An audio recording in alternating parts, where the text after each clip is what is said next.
Votre magazine est bel et bien de retour. L'heure de faire, sur la radio du dialogue, le point sur un sujet en lien avec la situation sécuritaire sur le continent africain.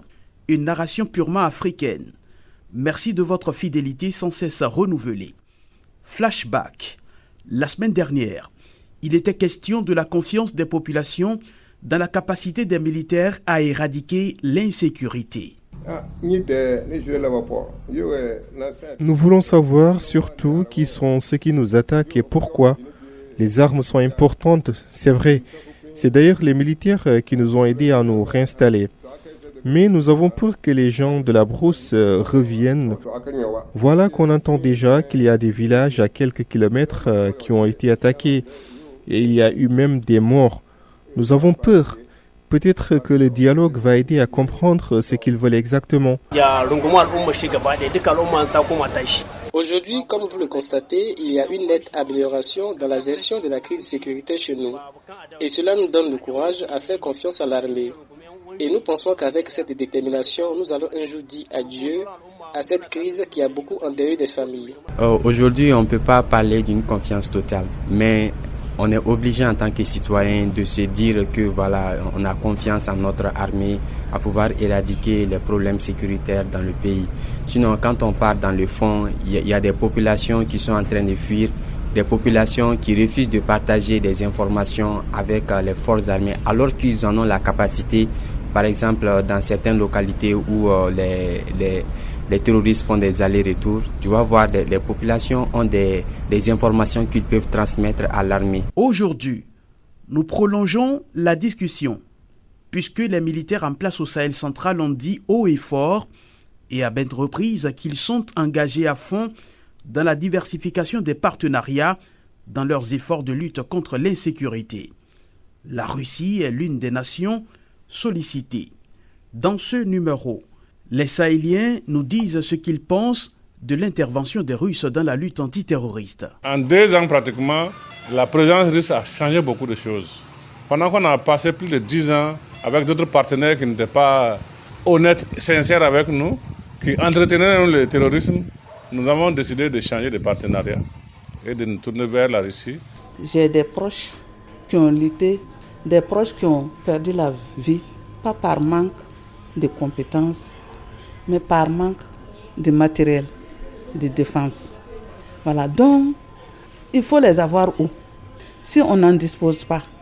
Et la personne qui disposait, toute institution, tout pays qui est disposé, à nous livrer ce matériel de combat-là, nous on dit à la barca.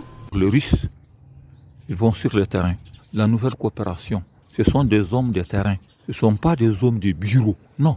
Ce sont des hommes de terrain. La logistique terrestre et aérienne, ils ont beaucoup contribué. Parce que la seule année de Russes a dépassé les 60 ans ou les 100 ans d'exploitation française. Ça, on a réussi là. On a commencé cette guerre sans matériel. L'armée malienne n'avait pas beaucoup d'avions. Aujourd'hui, on a beaucoup de MiG, beaucoup d'avions, beaucoup de drones. Tout ça, c'est la Russie. Donc, ils sont en train de nous aider à combattre le terrorisme. Restez avec nous pour avoir plus de détails. Dans le Sahel, vous parvenez avec le soutien de la fondation Open Society. Dans le cadre de la lutte contre le terrorisme, les autorités burkinabées ont recours à plusieurs pays, dont la Russie, comme partenaire stratégique. Le pays de Vladimir Poutine accompagne le Burkina Faso en termes d'équipement et d'instructeurs. Que pensent les populations de cette coopération? Élément de réponse avec notre correspondant Martin Kaba. 5 juin 2024, le ministre russe des Affaires étrangères Sergueï Lavrov effectue une visite d'amitié et de travail au Burkina Faso pour la première fois. En plus de son homologue burkinabé, le chef de la diplomatie russe a également un tête-à-tête avec le président de la transition, le capitaine Ibrahim Traoré, sur des questions militaires. Nous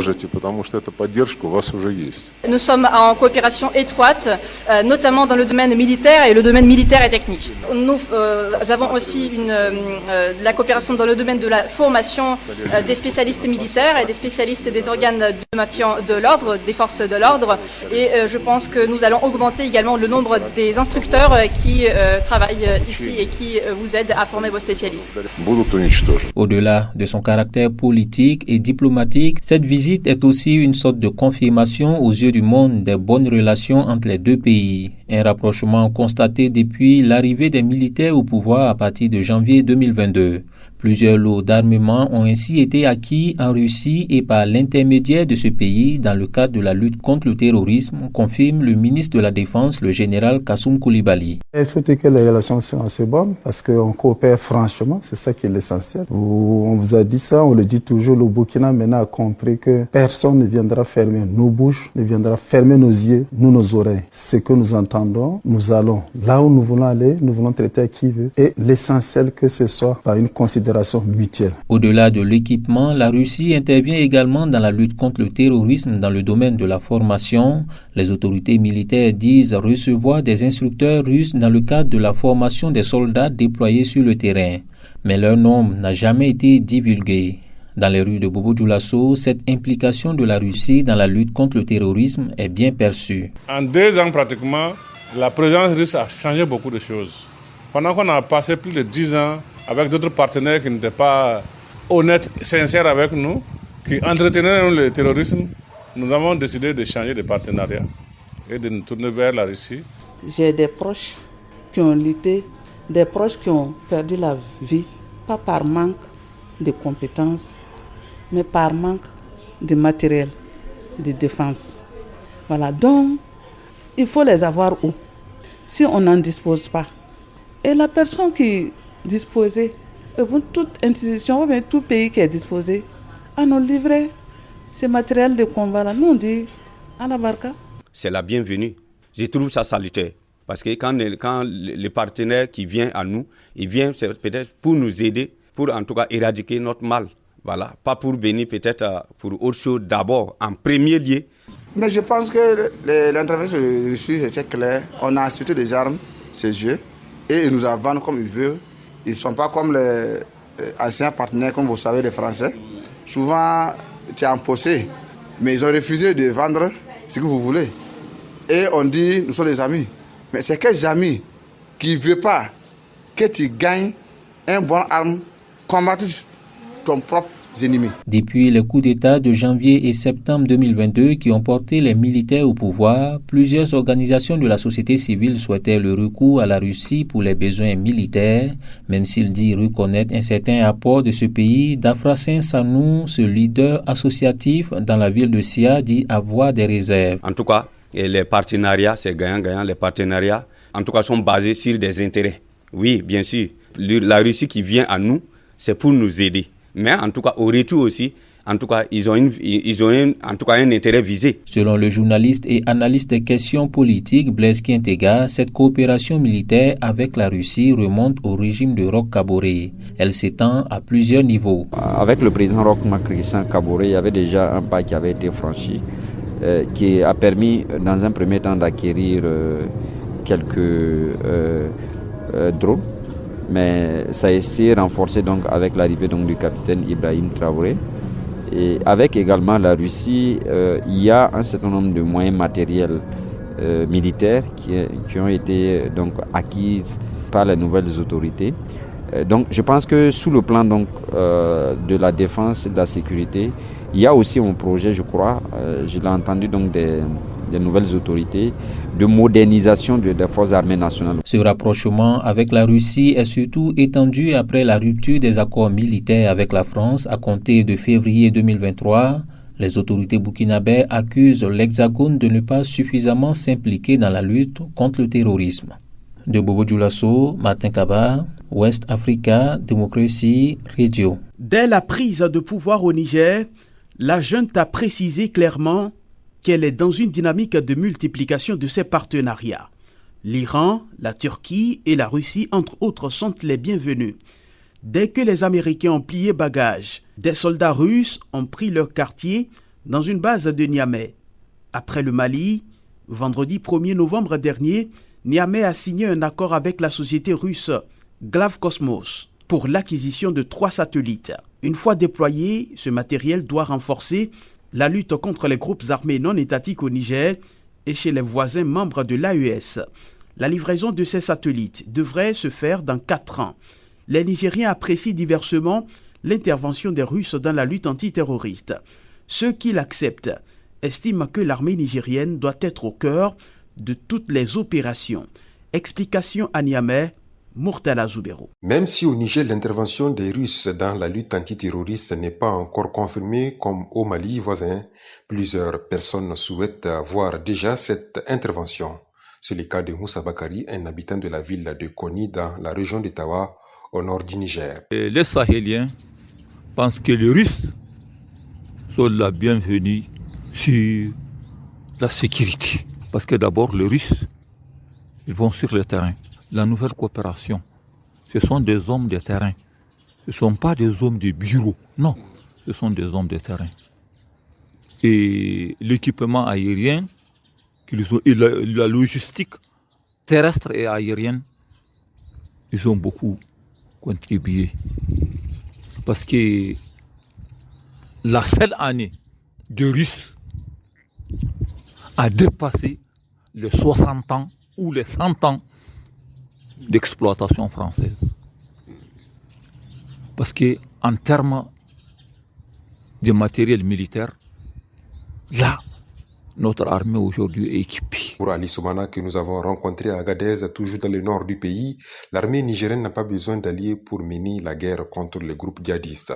Elle a plutôt besoin de soutien matériel et de formation de la part de ses alliés. Kuma sun dan ɗauki lokaci sun kai shekara 2 ko kusan 3 nan ga zaune tare muna zaune da su lami lahiya alhamdulillah. Nous pensons qu'aujourd'hui, avec la montée en puissance de nos armées, nous n'avons plus besoin d'alliés pour combattre à nos côtés contre les groupes terroristes. Nous avons tout simplement besoin de soutien en formation, en équipement et pourquoi pas de renseignements. Je pense que notre souveraineté doit commencer par nos armées, sinon que ce soit russes et autres, on n'en a pas besoin selon moi. Kazaka yankin da ba nan kake ba koda da kana dan kasa to dole rayuwa tana da canji. Pour Ali Bouzou, membre du cadre de concertation des acteurs de la société civile de la région de Tawa, l'intervention de la Russie dans la lutte antiterroriste n'est pas un problème. Mais selon lui, il faudrait que celle-ci se fasse en collaboration avec les forces de sécurité nigériennes. Le Sahel, vous savez, ce que nous avons vécu, ce que nous vivons jusqu'à une date récente, où tous les peuples, surtout ceux de l'AES, qui ont décidé de... Puis l'avènement des militaires à la tête de ces pays-là, c'est l'affirmation, les peuples sont soulevés, les gens ont pris conscience que le colonisateur, celui qui nous a colonisés, nous a abandonnés. Et moi, je trouve que c'est normal que la Russie intervienne pour nous assister, n'est-ce pas, pour nous accompagner et surtout que ça soit de concert collégialement avec nos forces armées nationales. C'est une très bonne chose que ça soit ainsi. Moi, je suis d'accord avec et beaucoup de mes compatriotes, je suis sûr qu'ils seront d'accord avec. Le Niger, pays du Sahel central, confronté à la crise sécuritaire tout comme ses voisins du Burkina Faso et du Mali, a rempli ses accords militaires avec plusieurs alliés, parmi lesquels la France. Dès lors, les militaires qui dirigent le pays se sont retournés vers des pays comme la Russie, la Turquie ou encore l'Iran, même si les accords ne sont pas encore connus du grand public.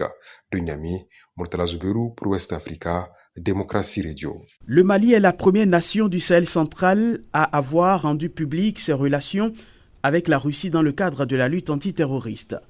L'échec de son armée face aux groupes armés non étatiques était cuisant. La présence des troupes françaises étant un échec selon les autorités maliennes. La Russie est désormais considérée dans le pays comme la nation capable de lutter efficacement contre le terrorisme. Ce partenariat est salué par des populations et permet l'acquisition des équipements militaires, la formation de l'armée malienne et l'assistance des soldats dans les combats sur le terrain. Plus de détails. Ali Oucham, notre correspondant au Mali.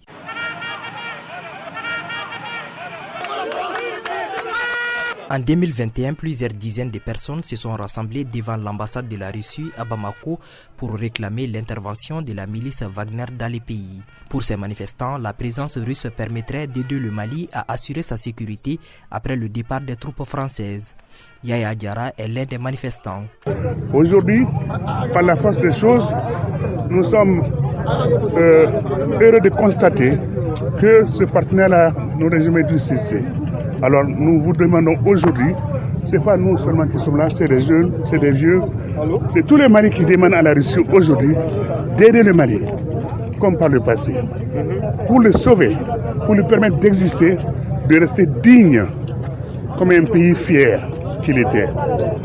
Alors aujourd'hui, la Russie, on vous demande de nous aider, qu'il y ait une coopération militaire, qu'il y ait une coopération humanitaire, qu'il y ait une coopération dans tous les sens. Depuis leur prise de pouvoir, les autorités militaires de Bamako se sont tournées vers la Russie pour un partenariat dit stratégique basé sur l'acquisition d'équipements de guerre et la formation des soldats maliens. Une coopération bien accueillie dans la région de Sikasso, ville frontalière avec le Burkina Faso et la Côte d'Ivoire.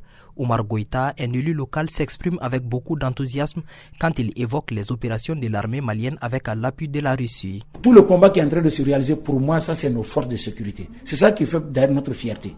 Ils partent partout où ils veulent. Partout où l'ennemi est, je pense que c'est nos forces de sécurité qui sont en train d'aller les chercher.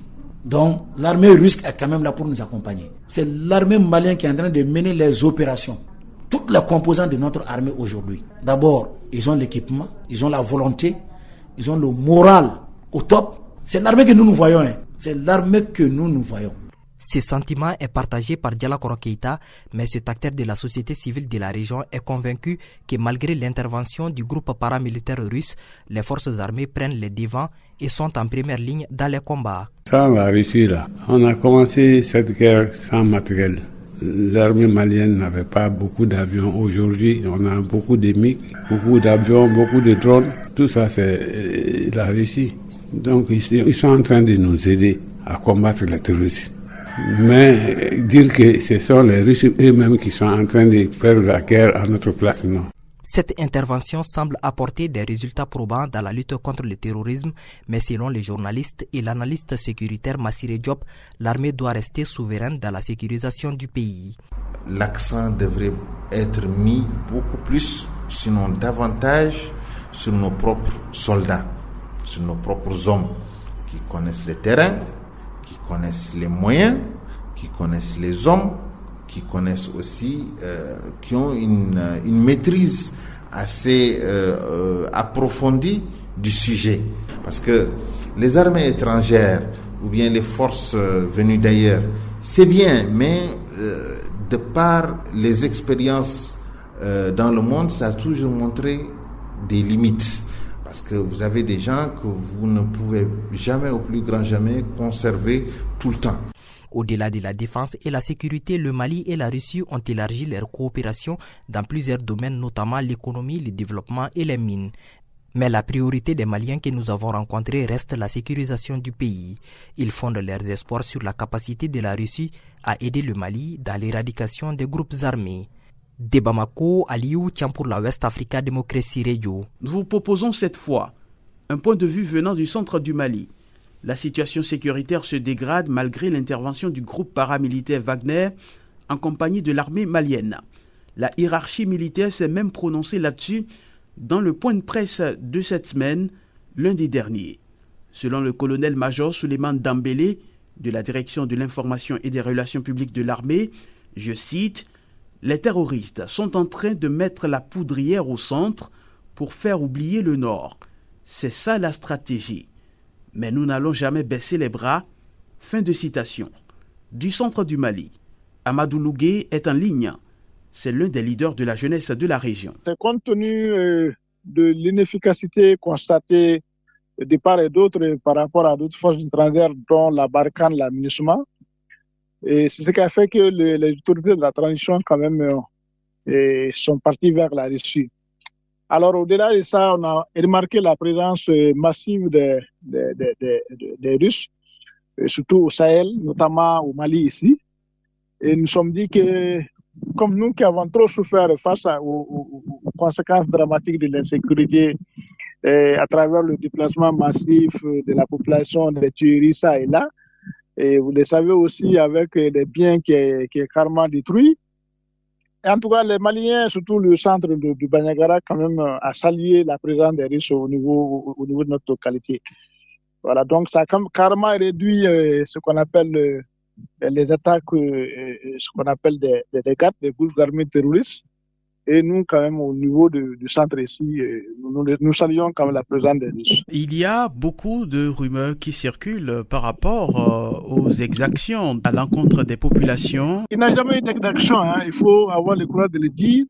Vous savez, nous qui cherchons la paix, la sécurité, et nous sommes aussi victimes de cette insécurité. Mais nous savons que la présence de ces soldats russes au centre, surtout à Bandiagara, c'est de faire sortir une épine du pied. Nous, on n'a jamais constaté ce qu'on appelle un problème ou des trucs d'exaction. On entend quand même que souvent, il y a des civils qui sont interpellés, qui sont interrogés par les FAMA en compagnie de ces soldats russes et que souvent, ça peut tourner mal. Il faut avoir quand même un esprit critique et d'analyse. Hein. Il y a aussi d'autres complicités qui peuvent naître de cette insécurité et qui vont profiter. C'est ça. Donc, il faut quand même interpeller les gens, les questionner. Donc, forcément, il faut avoir au moins des interpellations pour questionner des gens. Et après, les relâches. Ça c'est normal. Même au niveau de toutes forces étrangères, s'il y a des complicités qui sont avérées, c'est normal qu'on fasse des interpellations. Que pensez-vous des relations qu'ils entretiennent avec les FAMA, les forces armées maliennes? Les FAMA et ces soldats russes entretiennent une très bonne relation. Il y a une très bonne communication. Et il y a une collaboration sincère, il faut le dire, parce que généralement, ils sont ensemble dans les opérations. Et si pas sur le terrain, ils sont toujours accompagnés des FAMA. Et vous savez, au niveau de ces populations, généralement, c'est des gens qui ne comprennent pas d'autres langues que le dialecte, peut-être Dogon ou le Bambara. Et généralement, quand ils vont aller sur les théâtres des opérations, ils sont accompagnés par les forces armées maliennes. Et qui comprennent beaucoup notre langue et notre langue du milieu, et ils font les opérations ensemble. En termes de présence des forces armées maliennes, est-ce que vous avez constaté un changement depuis que les Russes sont là? Par rapport à ça, il faut quand même noter que le pays est très vaste, c'est un pays très vaste, en même temps très complexe. Oui, et plus d'1 million de kilomètres carrés. Voilà, donc plus quand d'1 ils million sont de dans kilomètres une localité, carrés. Justement, donc quand ils sont dans une localité, on constate moins d'attaques. La preuve en est que lorsque vous prenez le village de Djigibombo, lors d'une attaque où il y avait plus de 22 morts, et ces Russes sont partis faire une base temporaire, dès qu'ils sont là-bas, il n'y a jamais eu d'attaque sur l'axe, sur ce tronçon. Donc, ce qui veut dire que quand ils sont là-bas, il n'y a pas d'attaque. Il n'y a pas d'attaque et puis les populations vont librement à leurs affaires et il n'y a pas de problème à ce niveau. Donc, leur présence, quand même, constitue un atout très majeur pour la sécurité. Nous étions au centre du Mali. Amadou Lougué était en ligne. Il est l'un des leaders de la jeunesse de la région. Il nous disait ce que pensent les Maliens du centre de l'intervention des Russes. Ce numéro de votre magazine Dans le Sahel s'achève. Cette semaine, le thème est « Ce que pensent les Sahéliens de l'intervention russe dans la lutte antiterroriste ». Ce magazine est réalisé avec le soutien de la fondation Open Society. Retrouvez-le ce vendredi à 17h30 et sur la 94 à 17h30 temps universel, sur la 94.9 FM à Dakar et environ, et sur notre site wadr.org. Si vous voulez réagir à ce que vous venez d'écouter, rendez-vous sur notre page Facebook WADR Service français et laissez-nous un commentaire. Écrivez-nous aussi à l'adresse mail wadr@wadr.org. Rejoignez-nous pour discuter sur notre numéro WhatsApp +221 77 569 77 72 +221 77 569 77 72. Gardez la forme. Salut